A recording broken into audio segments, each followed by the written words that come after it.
Miongoni mwa matunda makuu ya muungano wetu ni kuendelea kuwepo kwa umoja wa Watanzania na kudumu kwa amani katika nchi yetu.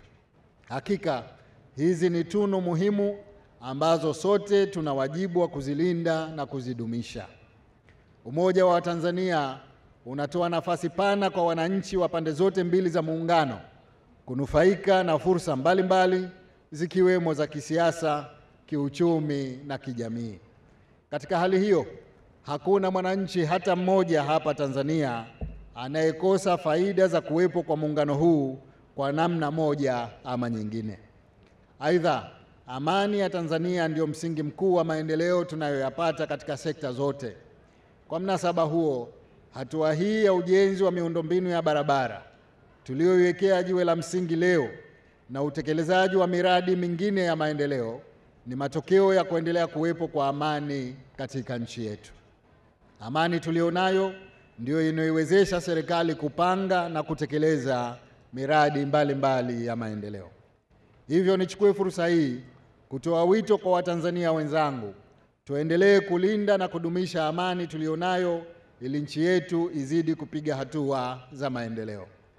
Kwa kuzingatia kuwa mwaka huu ni mwaka wa uchaguzi, sote tutumie haki yetu ya kuchagua viongozi na kuhakikisha uchaguzi huo hauwi chanzo cha kuhatarisha amani tulionayo. Tuzingatie kuwa kuna maisha baada ya uchaguzi, na hivyo tuendelee kuweka mbele maslahi ya nchi yetu kwa kudumisha amani. Mheshimiwa Daktari Samia amefanya makubwa kwenye sekta zote: afya, elimu, maji, hata barabara zilizoko chini ya TARURA. Miradi ya DMDP awamu ya pili imeanza kutekelezwa kwenye maeneo karibia yote, majimbo yote ya mkoa huu wa Dar es Salaam. Mimi jimboni kwangu Ukonga iko barabara maarufu inaitwa Banana Kivule Kitunda Msongola. Barabara hii mbunge wa jimbo lile hata akiposti taarifa za msiba, lazima mwananchi atakuja kumwambia acha mambo ya kulia msiba, njoo jenga barabara Kivule. Ndani ya miaka minne Daktari Samia ametenga zaidi ya shilingi bilioni 32. Hivi ninavyozungumza mkandarasi yuko site, na barabara ile muda mchache ujao itakuwa ni historia. Tunawashukuru sana viongozi wetu kwa kazi kubwa mlioifanya ya kuwatumikia Watanzania. Barabara kutoka Kibada Mwasonga Kimbiji yenye urefu wa kilomita 41, utekelezaji wake umegawanywa katika sehemu kuu mbili.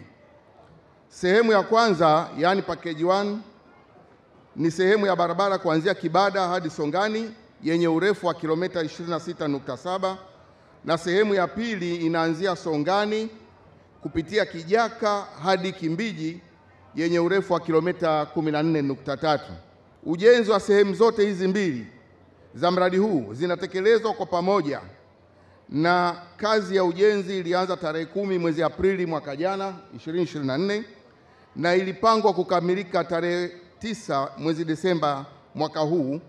Hata hivyo, kutokana na sababu mbalimbali za kimkataba, mkandarasi amewasilisha ombi la nyongeza ya muda wa mkataba wa miezi 5, ambalo mkataba huu mkandarasi ni kampuni ya Estim Construction Company Limited